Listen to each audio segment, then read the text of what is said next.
ఒక 15 ఏళ్ళైనా ఈ కూటమి ఆంధ్రప్రదేశ్కి అవసరం. ఇప్పుడు ఒక్క పారిశ్రామికవేత్త వచ్చాడా? ఒక్క రూపాయి పెట్టుబడి పెట్టేవాడు వచ్చాడా? నిన్న చూడండి ఎంతమంది వచ్చారు, మొన్న చూడండి ఎంతమంది వచ్చారో పారిశ్రామికవేత్తలు. అట్లా రాష్ట్రాన్ని ముందుకు తీసుకెళ్తాడని ఆశగా ఉందాం. జగన్ గారు వచ్చేసి ₹1 విరాళం ఇస్తా అని చెప్పారు కదా సార్, దీని గురించి మీరేమంటారు? ఇందాక చెప్పాగా నాన్న, జగన్ గారు ఇవ్వాలంటే కోటి కాదు 1,00,000 కోట్లు ఇవ్వగలడు. 1,00,000 కోట్లు ఇవ్వగలడు. 2 సార్లు ఆ నియోజకవర్గంలో వైఎస్ఆర్ పార్టీ ఎమ్మెల్యే మల్లాది విష్ణు గారు, ఆయన కూడా దగ్గర ఒక 50-60 కోట్లు సంపాదించుకున్నాడు. తినటానికి లేనివాడు ఈ ఎమ్మెల్యేగా ఈటిగా రంగా గారి దగ్గరికి రాకోకుండా ఉన్నట్టయితే నిన్న ఐపీఎస్లు చూడండి, పవన్ కళ్యాణ్ గారి ఫోటోకి పాలు పోయటం, ఒక కానిస్టేబుల్ ఒక ఎస్సీ గారికి ఒక ఆపరేషన్ చేయాలి బతకరని చెప్పి కోమాలో ఉన్న వాడి కోసం 10 లక్షలు దానం చేయటం. ఇలా దానం చేసుకుంటూ పోతుంటే పవన్ కళ్యాణ్ పరిస్థితి ఏమైపోద్దో, ఆయనకి దానం చేసేవాళ్ళు ఉంటారో ఉండరో, ఏంటి పిచ్చోడు ఇలా చేసుకుంటున్నాడని ఒక కాపు నాయకుడిగా నాకు కూడా బాధగా ఉందండి. పవన్ కళ్యాణ్ గారు తీసుకున్న డిసిజన్కి ఈసారి జనసేన పార్టీకి ఇంకా ఏమైనా పెరిగే అవకాశాలు ఉన్నాయంటారా? 5 సంవత్సరాల క్రితం తర్వాత ఏం జరుగుద్దని చెప్పడానికి ఇందాక నేను చంద్రబాబుని అన్నాను. ఇప్పుడు నేనేం వీరబ్రహ్మానంద స్వామిని కాదు. చిలుక, ప్రశ్న, జాతకం, అనుష్క ఇటు రావే, పవన్ కళ్యాణ్ గారి జాతకం దియ్యి, చంద్రబాబు జాతకం దియ్యి, మరలా వీళ్ళే వస్తారా లేదా జగన్మోహన్ రెడ్డి మధ్యలో వస్తాడా అని అడిగితే నా చిలక వచ్చి తీయాలి కదా. చెప్పండి, నా చిలక వచ్చి తీయాలి కదా. అయినా నువ్వు నాకు అక్కడ పెట్ల ₹20 సంభావన పెడితే చిలక వచ్చి తీసేది. నేను చెప్పనది 100% పవన్ కళ్యాణ్కి ఫ్యూచర్ ఉంది. ఇవాళ గిన్నిస్ బుక్ ఆఫ్ ద రికార్డులో నిన్న ఏ విధంగా ఇన్ని పంచాయతీలకి ఎట్ ఏ టైం ఫండ్స్ పంపకం కానీ, సమస్యలు తెలుసుకుంటాం కానీ, మీటింగ్ కానీ, ఇంతవరకు భారతదేశ చరిత్రలో 24 రాష్ట్రాలు, ఒక 6-7 కేంద్రపాలిత ప్రాంతాలు ఎన్నున్నాయి. ఏ ఒక్క సీఎం అన్నా, ఏ ఒక్క పిఎం అన్నా, ఏ ఒక్క మాజీ సీఎంలు కానీ గత చరిత్రలో కానీ ఇప్పటి వరకు ఎవరన్నా చేసిన వాళ్ళు ఉన్నారా? రూపాయి జీతం తీసుకోకుండా నిజాయితీగా ఉన్నవాళ్ళు ఉన్నారా? వరదలు వచ్చినాయి, సైనికులకు అవసరం వచ్చింది, లేదు యుద్ధం వచ్చింది, కార్గిల్ వార్లు వచ్చినాయి, లేదు ఉప్పెన వచ్చింది, తుఫాన్లు వచ్చినాయి, లేదు ఉద్యోగ రోగాలు వచ్చినాయి అంటే సొంత ఆస్తులు తీసుకొచ్చి నిన్నగండే 6 కోట్లు అప్పు చేసి 400 పంచాయతీలకి ఇవ్వడానికి నీ దగ్గర డబ్బు లేదా జగన్మోహన్ రెడ్డి? మనలో మనం అనుకుందాం. ఎందుకు ఇవ్వు? ఆఖరిలో వచ్చి ఓటుకు నోటిస్తావా? ఒక్కొక్క నియోజకవర్గానికి 40 కోట్లు ఇచ్చావే. ఒక్క నియోజకవర్గానికి, ఆ సెంట్రల్ నియోజకవర్గానికి అదే 40 కోట్లు పంపితే పవన్ కళ్యాణ్ కన్నా ఎక్కువ క్రెడిట్, క్రేజ్ నీకు వచ్చేదా కాదా? ఈ ప్రజలు నాకు ఓట్లు వేయలేదు, బోండావు మాకు ఓట్లు వేశారు, వీళ్ళు ఇలాగే సావాలి అని చెప్పి నువ్వు చెప్పించి వాళ్ళకి రూపాయి కూడా ఇవ్వకోకుండా ఉన్నావే. కానీ నువ్వు ఇవ్వాలంటే నీ దగ్గర ఎన్ని వేల కోట్లు ఉన్నాయి? 42,000 కోట్లు ఈడీ ఆ రోజు జప్తు చేసింది నీ ఆస్తులని. అవునా? 35 కేసులు ఉన్నాయి. ఆ తర్వాత నువ్వు సీఎం అయ్యావు, ఎన్ని వేల లక్షల కోట్లు సంపాదించావు? ఇవన్నీ ఎక్కడ పెట్టావు? నేను అడుగుతున్నానని కాదు, ప్రజలందరూ చెప్పుకునే మాటలే నేను అనేది. నాకు జగన్ అంటే ఇష్టం. జగన్ మగోడు, 40 సంవత్సరాల అడ్మినిస్ట్రేషన్ తెలిసినటువంటి Chandrababu MA gold medallist, MA politics, అలాంటి దెబ్బ కొట్టగలిగాడు. అవునా? వాళ్ళని భూస్థాపితం చేసాడు, 23కి తీసుకొచ్చాడు, 0కి వచ్చేసారు. పారిశ్రామికవేత్తలు, పెద్ద కమ్మోరు, ఉన్నోళ్ళు లేనోళ్ళు అందరూ కూడా పార్టీని వదిలిపెట్టి పారిపోయారు. అవునా? ఒక్క అమరావతి రైతులు తప్పనిడిచి. అలాంటి ఆపదలో ఇదే పార్టీని ఆదుకుంటానికి, వెంటిలేటర్ మీద ఉన్న టీడీపీని బతికించడానికి అమరావతి రైతులు ఉన్నారు. తర్వాత పవన్ కళ్యాణ్ గారు వచ్చి ఆఖరిలో ఈయన జైలుకి వెళ్ళటం అండగా నిలిచి నడి రోడ్డు మీద పడుకుని ఆయన తీసుకున్న తెగువ, ఆయన చూపించిన ఇంట్రెస్ట్, ఆఖరికి ఆయన జరిగిందేంటి? 21 సీట్ల, 2 ఎంపీల అయినా కానీ మన ముందున్నటువంటి ఈ జగన్మోహన్ రెడ్డి ఉండకూడదు. ప్రజల విలువ తెలియాలి, పరిపాలనా విధానం తెలియాలి. పరిపాలనా విధానం తెలిసిన చంద్రబాబు మనకు కావాలి అని చెప్పి అతను తీసుకున్న నిర్ణయానికి రాష్ట్ర ప్రజలందరూ నమస్కారాలు పెట్టుకుంటున్నారు, దేవుళ్లాగా కొలుస్తున్నారు. అనేక ఎన్జిఓస్ కానీ, ఎన్జిఓస్లో అనేక వర్గాలు, అనేక చిన్న ఎన్జిఓస్ లీడర్స్ కానీ దండాలు పెట్టుకుంటాం, పాలు పోయటం చూసాం.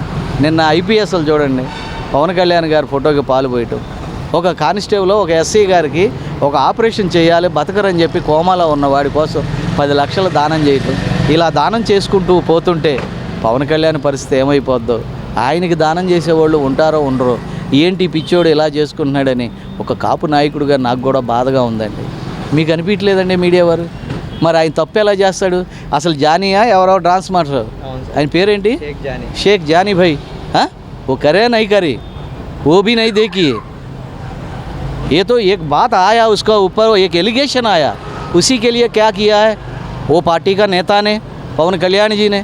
हाँ, कितनी प्यार करती भाई कैसी है, इसका भाई कैसी है, जानी ऐसा है पवन कल्याण को। वो लोग करा नहीं करा वो भी नहीं देखी। पहले वो तो माफ़ होना है, जो हुआ वो इंक्वायरी करने का है, उसको पहले सस्पेंड कर दो बोल के भाई को भी बाहर रखिए, मतलब जानी भाई को भी बाहर रखिए। इतना दिल अभी तक आप देखिए कि किसका पार्टी नेता के पास, एक बार सोच लीजिए। మళ్ళీ జానీ కూడా చెప్తున్నాడు కదా సార్, షేక్ జానీ గారు చెప్తున్నారు, నేనేమైనా తప్పు చేస్తే మీరు ఏ శిక్ష చేసినా నేను పడతా అనేసి అంటున్నాడు కదా సార్, నాకు పక్క ప్రూఫ్లు చూపించాలని చెప్పేసి అంటున్నాడు. అది that is not Pawan Kalyan duty. ఆయన మీద అభియోగం వచ్చింది, కంప్లైంట్ వెళ్ళింది, ఆ కంప్లైంట్ పోలీసు వారు ఎంక్వైరీ చేస్తారు, ఎఫ్ఐఆర్ కడతారు. అని ఏమి వాట్ ఎవిడెన్స్ యాజ్ దేర్, అది వచ్చి కోర్టులో చెప్పుకోవాలి. కోర్టులో చెప్పాల్సింది కోర్టులో చెప్పిన తర్వాత న్యాయ నిర్ణేతలు గౌరవనీయులైన హానరబుల్ గ్రేట్ జడ్జి గారు ఆయన ఇస్తాడు తీర్పు. అప్పుడు వరకు పక్కన పెట్టాల్సిందే. ఆ తర్వాత మళ్ళీ పార్టీలో చేర్చుకుంటారు, కంటిన్యూ అవుతారు. ఎందుకంటే పవన్ కళ్యాణ్ దగ్గర 10 రూపాయలు తీసుకునో, పవన్ కళ్యాణ్ వల్ల ఆయనకి సపోర్ట్ చేస్తే మనకి మంచి పేరు వస్తుందనో ఏ ఒక్కళ్ళు కూడా పవన్ కళ్యాణ్ పార్టీలోకి రాలా. పవన్ కళ్యాణ్ పార్టీలోకి వచ్చారు అంటే వచ్చే సినిమాలు కూడా పోగొట్టుకుని పార్టీలోకి వచ్చాడు. వేరే నిర్మాతలు కూడా ఇతనికి అవకాశం ఇవ్వకుండా ఆపారు కొంతమంది, అనేక రకాలుగా. ఒక వర్గం అయిపోయాడు, ఒక ఐడెంటిఫై అయిపోయాడు. ఇన్ని లాసులు పడ్డోడికి ఇవాళ ఈ అపవాద్ అనే లాసు, అది చాలా బాధ. వెంటనే ఈ నిర్ణయం తీసుకుంటాం కూడా బాధే. తీసుకోకపోతే ఏమంటారు? నిన్నటిదాకా ఒక దువ్వాడిని, ఒక అంబటి రాంబాబుని, ఒక బట్టలు తీసి చూపించిన ఎంపీ మాధవ్ని ఇలా అనేక మందిని చెప్పారే, ఏమండి ఇవాళ మీ దగ్గరికి వచ్చేసరికి ఇదే చెప్తారు చూసా పెద్దలు, బాగా వయసులో ఉంది ఇంతవరకు పెళ్లి చేయలేదురా చూడు ఊరెమ్మడి తిరుగుతుందని లేని పిల్లని అంటారు, లేని ఆడపిల్లని. అదే ఉన్నోడు కూతురు అయితే, అరే మన ఫైనాన్సర్ గారు కూతురు ఎవరినో ప్రేమించిందంటరా, ప్రేమ అనేది యాడ్ చేస్తారు. అట్లాగే మన తన చూడుకోకుండా సస్పెండ్ చేయడం పవన్ కళ్యాణ్ గారు తీసుకున్న ఆయన గొప్ప నిర్ణయం. జగన్ గారు వచ్చేసి ₹1 కోటి విరాళం ఇస్తా అని చెప్పారు కదా సార్, దీని గురించి మీరేమంటారు? ఇందాక చెప్పాగా నాన్న, జగన్ గారు ఇవ్వాలంటే కోటి కాదు 1,00,000 కోట్లు ఇవ్వగలడు. 1,00,000 కోట్లు ఇవ్వగలడు. 2 సార్లు ఆ నియోజకవర్గంలో వైఎస్ఆర్ పార్టీ ఎమ్మెల్యే మల్లాది విష్ణు గారు, ఆయన కూడా దగ్గర ఒక 50-60 కోట్లు సంపాదించుకున్నాడు. తినటానికి లేనివాడు ఈ ఎమ్మెల్యేగా ఈటిగా రంగా గారి దగ్గరికి రాకోకుండా ఉన్నట్టయితే వాడు ఇవాళ ఎంత సంపాదించుకున్నాడు? మా సమకాలీకుడే, నాకన్నా పెద్ద మేధావేం కాదు. అయితే ఏంటంటే అతను అదృష్టం అలా ఉంది, సంపాదించుకున్నాడు. అతనైనా వెళ్ళి ఇవ్వాలి, అతను వెళ్ళాలి ఇన్ పర్సన్గా. అక్కడ ప్రజలు 2 సార్లు నీకు ఓటేశారు, నువ్వు సంపాదించుకోవడానికి అనేక విధాల దోహదం చేశారు.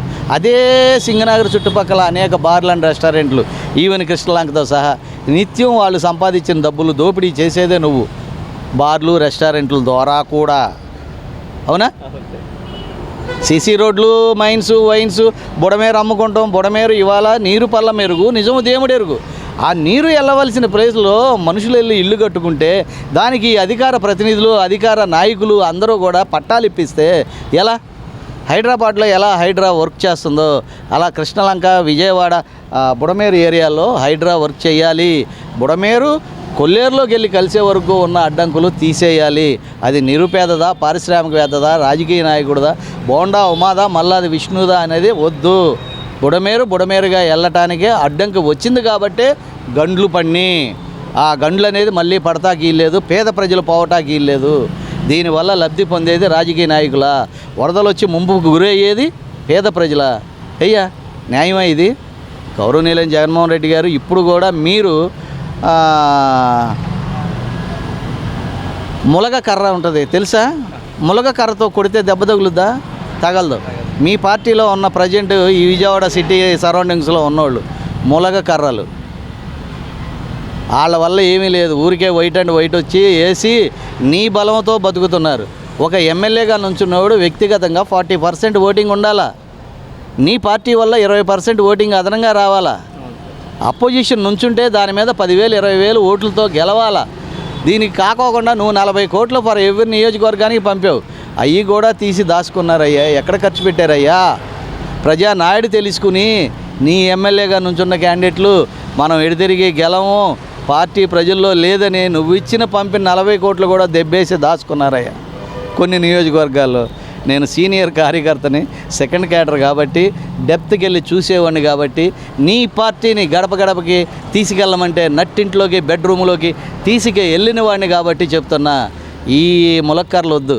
సరైన దమ్ముగల కర్రలు పారిశ్రామికవేత్తలను పెట్టుకో, మంచి ఐఏఎస్లను పెట్టుకో రిటైర్డ్, లేదు అడ్వకేట్స్ని పెట్టుకో రాజకీయ నాయకులుగా, రిటైర్డ్ డాక్టర్లను పెట్టుకో. మంచి వ్యవస్థ ఉంది వైఎస్ఆర్ పార్టీలో, వెళ్దాం ఓటేద్దాం అనుకుంటారు. వీళ్ళేంటండి దొంగలు, అగ్రిగోల్డ్ ఆస్తులు దొబ్బేస్తాడు ఒకడు, ఇంకోళ్ళేమో మానభంగాలు చేస్తారు. గడప గడపకి వెళ్ళి ఏది బాగుందో చూసుకుంటారు, వాలంటీర్ చేత కవర్ చేసుకుంటారు, సాయంకాలం అయ్యేసరికి వేసుకుంటారు. నీ పార్టీకి అపవాదం తీసుకొస్తుంటే ఏంటండి? నువ్వు పేద ప్రజల కోసం నవరత్నాలు ఇస్తూ యజ్ఞం చేస్తుంటే అక్కడికి వచ్చి కొడాలని కారాకిళ్ళి తిని గుట్కాలు వేసి ఊతున్నాడు. అదే రోజే వచ్చి నానా మాటలు మాట్లాడుతుంది. అదే వెల్లంపల్లి భూమికి బెత్తుడు ఉంటాడు, జాకీ చాన్ లాగా వాడు మాట్లాడే మాటలు చూడండి. ఏమంటే మీకు ఇంకా తెలియట్లేదా? జగన్మోహన్ రెడ్డి గారు మీ అధికార ప్రతినిధులు 45 మంది ఉన్నారు. ఒకసారి వాళ్ళందరినీ పిలిచి కూర్చోబెట్టి క్లాస్ పీకండి, ఒక్కళ్ళిద్దరిని పెట్టుకోండి, కరెక్ట్గా వెళ్ళండి. మీరే మీకు భవిష్యత్తు ఉంటుందో చూసుకోండి. అంతేగాని పిచ్చి మాటలు అమ్మమ్మ రా నీకు 15,000 నీకు 10 ఇస్తాడండి, ఇస్తారు. పవన్ కళ్యాణ్, చంద్రబాబు నాయుడు ఇస్తారు, అప్పు చేసైనా ఇస్తారు. ఇప్పుడు ఒక్క పారిశ్రామికవేత్త వచ్చాడా? ₹1 పెట్టుబడి పెట్టేవాడు వచ్చాడా?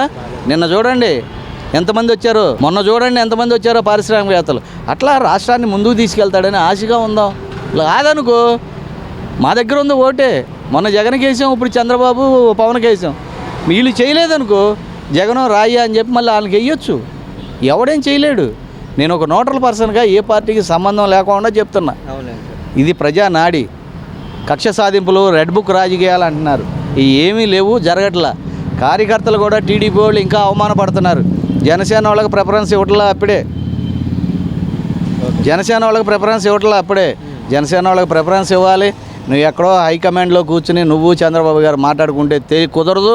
మొన్న మచిలీపట్నంలో జరిగిన విషయం కానీ, విజయవాడలో విషయాలు కానీ, అనేక విషయాల్లో నిన్ను గెలిపించినటువంటి జన సైనికుల్ని హక్కును చేర్చుకోవాలి. ఇది ఒక 15 ఏళ్ళైనా ఈ కూటమి ఆంధ్రప్రదేశ్కి అవసరం. చంద్రబాబు ఉంటాడో, పవన్ కళ్యాణ్ ఉంటాడో, ఇంకో సీనియర్ ఎర్రవనాయుడు ఉంటాడో, అది మీరు చూసుకోండి. మాకు అనవసరం. మాకేంటంటే రాష్ట్ర అభివృద్ధి, పిల్లల భవిష్యత్తు, నిరుద్యోగ సమస్య, నీకు 15,000 అది ఇవ్వటం, ఇవి మాకు కావాలి.